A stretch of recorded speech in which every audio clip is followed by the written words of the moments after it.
शांति। 13 मई 2026 के ईश्वरीय महावाक्य सुनते हैं। मुरली के मुख्य पॉइंट्स। शिव बाबा कहते हैं, आत्मा का मूल स्वभाव शांति है और आत्मा का वास्तविक घर शांति धाम है। इसलिए बाप कहते हैं कि देह अभिमान छोड़ देही अभिमानी बनो और अपने को आत्मा समझकर परमात्मा बाबा को याद करो। शिव बाबा को याद करो। नेक्स्ट पॉइंट, भगवान एक ही निराकार शिव बाबा है। ब्रह्मा विष्णु शंकर ही देवता है, लेकिन भगवान नहीं। भगवान सदा पावन है और पुनर्जन्म से परे हैं, पुनर्जन्म नहीं लेते हैं।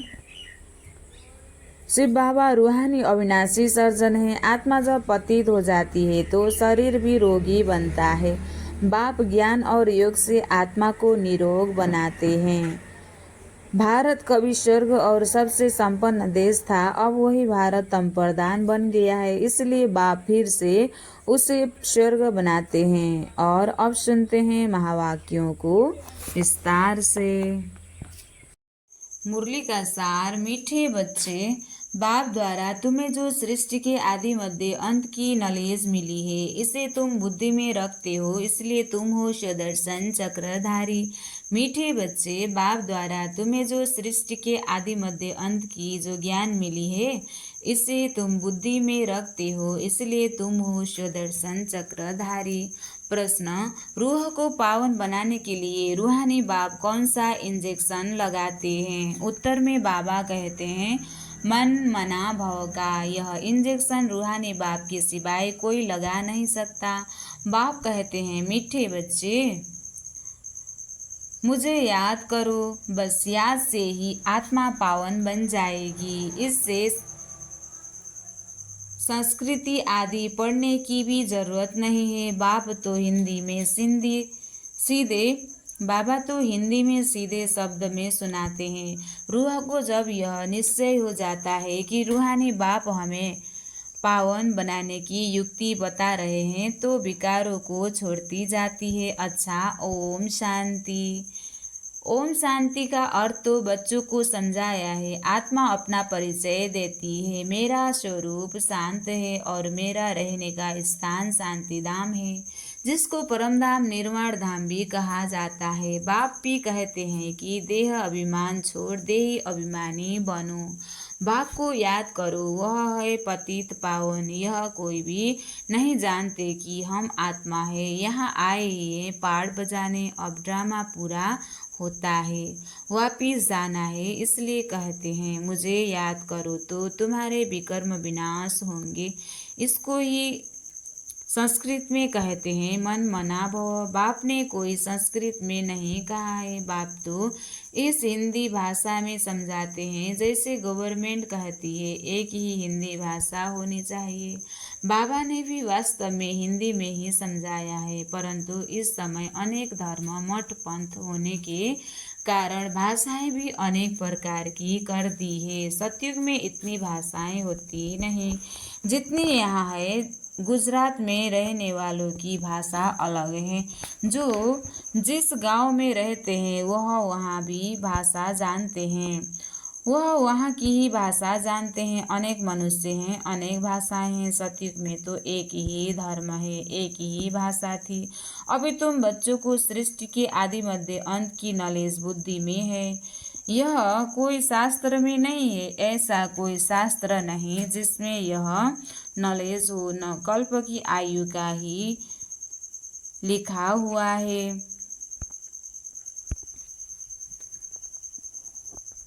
जो जिस गांव में रहते हैं वह वहाँ भी जो जिस गांव में रहते हैं वह वहाँ की भाषा जानते हैं। अनेक मनुष्य हैं, अनेक भाषाएं हैं। सतयुग में तो एक ही धर्म, एक ही भाषा थी। अभी तुम बच्चों को सृष्टि के आदि मध्य अंत की नॉलेज बुद्धि में है। यह कोई शास्त्र में नहीं है। ऐसा कोई शास्त्र नहीं जिसमें यह नॉलेज हो, न कल्प की आयु का ही लिखा हुआ है। न किसी को मालूम है। सृष्टि तो एक ही है। सृष्टि का चक्र फिरता रहता है। नई से पुरानी, पुरानी से फिर नई होती है। इसको ही कहा जाता है सुदर्शन चक्र। जिसको इस चक्र का नॉलेज है उसको कहा जाता है सुदर्शन चक्रधारी। आत्मा को ज्ञान रहता है वह यह सृष्टि चक्र कैसे फिरता है, वह फिर श्री कृष्ण को विष्णु को सुदर्शन चक्र दे देते हैं। अब बाप समझाते हैं उन्हों को तो नॉलेज थी नहीं, सृष्टि के आदि मध्य अंत का नॉलेज बाप ही देते हैं। यह है सुदर्शन चक्र, बाकी कोई हिंसा की बात ही नहीं है जिससे गला कट जाए। यह सब झूठ लिख दिया है। यह नॉलेज बाप के सिवाय कोई मनुष्य मात्र दे न सके। मनुष्य को कभी भगवान कह नहीं सकते, जबकि ब्रह्मा विष्णु शंकर को भी देवता कहा जाता है। जो बाप की महिमा है वह देवताओं की भी नहीं। बाप तो राजयोग सिखा रहे हैं, ऐसे नहीं कहेंगे। बच्चों की भी वही महिमा है जो बाप की है। बच्चे फिर भी पुनर्जन्म लेते हैं, बाप तो पुनर्जन्म में नहीं आते हैं।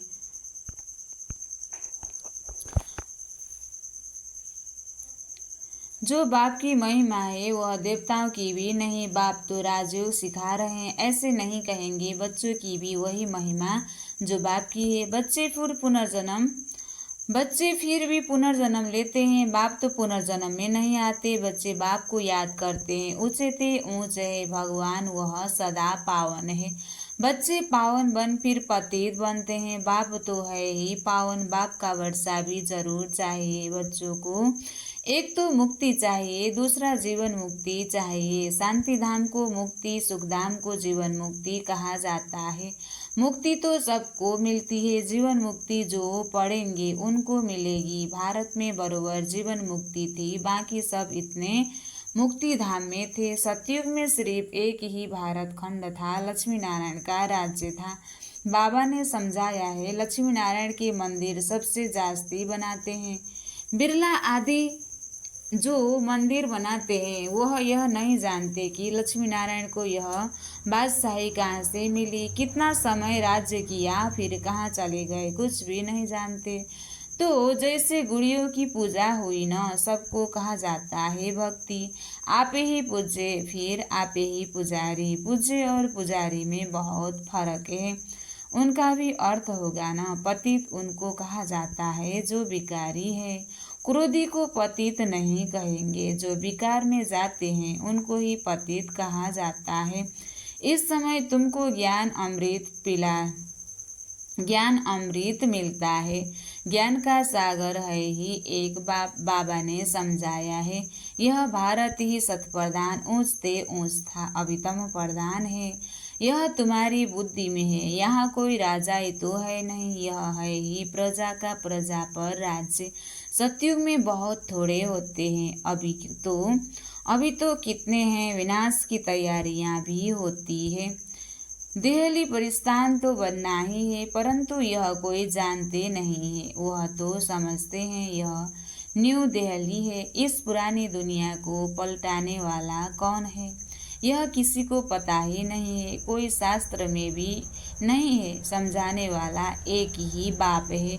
अभी तुम बच्चे नई दुनिया के लिए तैयारी कर रहे हो, कौड़ी से हीरे मिसल बन रहे हो। भारत कितना सलवेन था, दूसरा कोई धर्म नहीं था।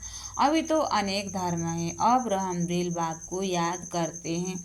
भारत सुखधाम था यह भूल गए हैं। अब तो भारत का क्या हाल है। नहीं तो भारत हेविन था, बाप का जन्म स्थान है ना। तो ड्रामा अनुसार उनको तरस आ जाता है। भारत तो प्राचीन देश है, कहते भी हैं। बरोबर क्राइस्ट से 3000 वर्ष पहले भारत स्वर्ग था और कोई धर्म नहीं था। अभी यह भारत बिल्कुल पट पर आकर पड़ा है।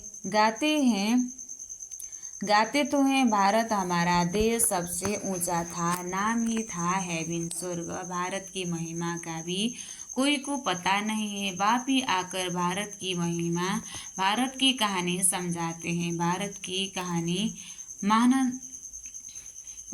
कहानी माना दुनिया की, इनको सत्यनारायण की कहानी कहा जाता है। बाप ही बैठ समझाते हैं। पूरे 5000 वर्ष पहले भारत में लक्ष्मी नारायण का राज्य था।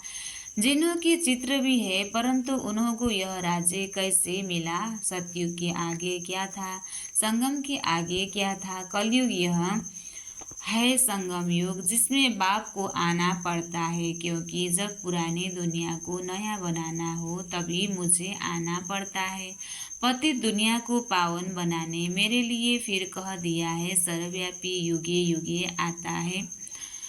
तो मनुष्य ही मुझ गए हैं। सतयुग को सिर्फ, संगम युग को सिर्फ तुम जानते हो। तुम कौन हो? बोर्ड पर लिखा हुआ है प्रजापिता ब्रह्मा कुमार कुमारी। ब्रह्मा का बाप कौन? शिव ऊंच से ऊंच पीछे है ब्रह्मा, फिर ब्रह्मा द्वारा रचना होती है। प्रजापिता तो जरूर ब्रह्मा को ही कहा जाता है, शिव को प्रजापिता नहीं कहेंगे। शिव सभी आत्माओं का निराकार बाप है। फिर यहाँ आकर प्रजापिता ब्रह्मा द्वारा एडॉप्ट करते हैं, बाप समझाते हैं। मैंने इसमें प्रवेश किया है, उन द्वारा तुम मुख वंशावली ब्राह्मण बने हो। ब्रह्मा द्वारा ही तुमको ब्राह्मण बनाए, फिर देवता बनाता हूँ। अभी तुम ब्रह्मा के बच्चे बने हो। ब्रह्मा किसका बच्चा? ब्रह्मा के बाप का कोई नाम है, वह है शिव निराकार बाप। वह आकर इसमें प्रवेश कर एडॉप्ट करते हैं, मुख वंशावली बनाते हैं। बाप कहते हैं मैं इनके बहुत जन्मों के अंत में प्रवेश करता हूँ, यह हमारा बन जाता है। संन्यास धारण करते हैं। किसका संन्यास? 5 विकारों का संन्यास। घरबार छोड़ने की दरकार ही नहीं, गृहस्थ व्यवहार में रहते पवित्र बनना है। मामे कम याद करो तो तुम्हारे विकर्म विनाश हो जाएंगे। यही योग है जिससे खाद निकल जाती है और तुम शतप्रधान बन जाते हो। भक्ति में तो भले कितने भी गंगा स्नान करे, जब तक आदि करे, नीचे उतरना जरूर है। शतप्रधान थे, अब तम प्रधान है। फिर शतप्रधान कैसे बने? सो सिवाय बाप के कोई शास्त्र, सिवाय बाप के कोई रास्ता बता न सके। बाप तो बिल्कुल ही सहज रीति बताते हैं। मामे कम याद करो। यह आत्माओं से बात करते हैं, कोई गुजरातियों व सिंधियों से बात नहीं करते। यह है ही रूहानी ज्ञान। शास्त्रों में है जिस्मानी ज्ञान, रूह को ही ज्ञान चाहिए।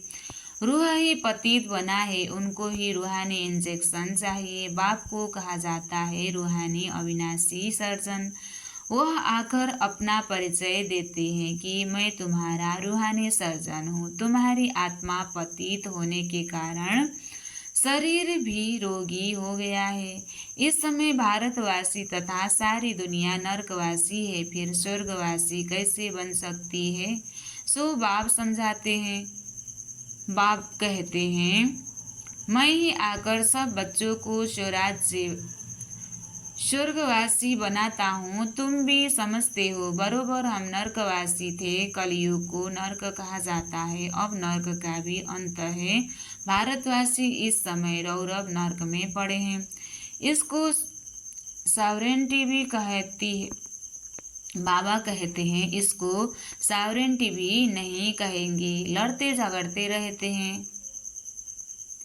अब बाप स्वर्ग में ले जाने लायक बनाते हैं तो उनका मानना चाहिए न। अपने धर्मशास्त्र को भी नहीं जानते हैं, बाप को ही नहीं जानते। बाप कहते हैं मैंने तुमको पतित से पावन बनाया था, न कि श्री कृष्ण ने। श्री कृष्ण तो पावन नंबर 1 था, उनको कहते भी हैं श्याम सुंदर। श्री कृष्ण की आत्मा पुनर्जन्म लेते लेते अब श्याम बनी है। काम चिता पर बैठ काले बने हैं। जगत अम्बा को काली क्यों दिखाते हैं, यह कोई नहीं जानते। जैसे श्री कृष्ण को काला दिखाया है, वैसे जगत अम्बा को भी काला दिखाते हैं। अब तुम काले हो, फिर सुंदर बनते हो। तुम समझा सकते हो भारत बहुत सुंदर था। सुंदरता दिखानी हो तो अजमेर सोनी द्वारिका द्वारिका में देखो। बाबा कहते हैं सुंदर देखनी हो तो अजमेर सोनी द्वारिका में देखो। स्वर्ग में सोने हीरे के महल थे, अभी तो पत्थर बित्तर के हैं। सब दम प्रधान है तो बच्चे जानते हैं शिव बाबा ब्रह्मा दादा दोनों इकट्ठे हैं, इसलिए कहते हैं बाप दादा वर्षा शिव बाबा से मिलता है। अगर दादा से कहेंगे तो बाकी शिव के पास क्या है। वर्षा शिव बाबा से मिलता है। ब्रह्मा द्वारा विष्णुपुरी की स्थापना। अभी तो रावण राज्य है, सिवाय तुम्हारे सर्व नरकवासी है। तुम अभी संगम पर हो रूहानी, तुम अभी संगम पर हो। अभी पति से पावन बन रहे हो, फिर विश्व के मालिक बन जाएंगे। यह कोई मनुष्य नहीं पढ़ाते हैं, तुमको मुरली कौन सुनाते हैं।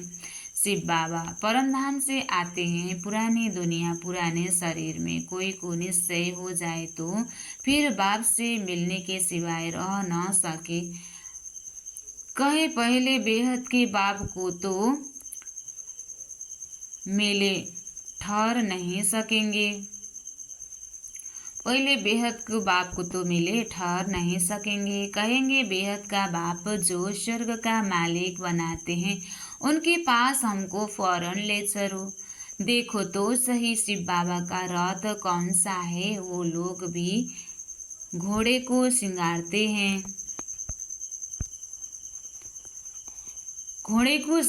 हैं, पटका निशानी रखते हैं। वह रथ था मुहम्मद का, जिसने धर्म स्थापन किया। भारतवासी फिर बैल को तिलक दे मंदिर में रखते हैं, समझते हैं इस पर शिव की सवारी हुई। अब बैल पर तो न शिव की न शंकर की सवारी है, कुछ भी समझते नहीं। शिव निराकार है, वह कैसे सवारी करेंगे।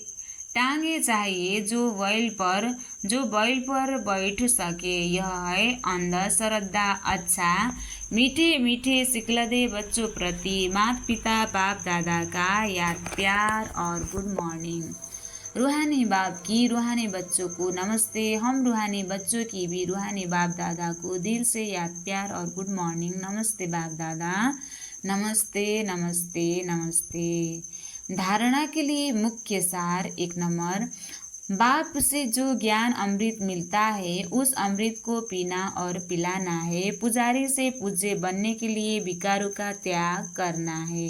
बाप जो स्वर्ग में जाने के लायक बना रहे हैं उसकी हर बात माननी है, पूरा निश्चय बुद्धि बनना है। बाप से जो ज्ञान अमृत मिलता है उस अमृत को पीना और पिलाना है।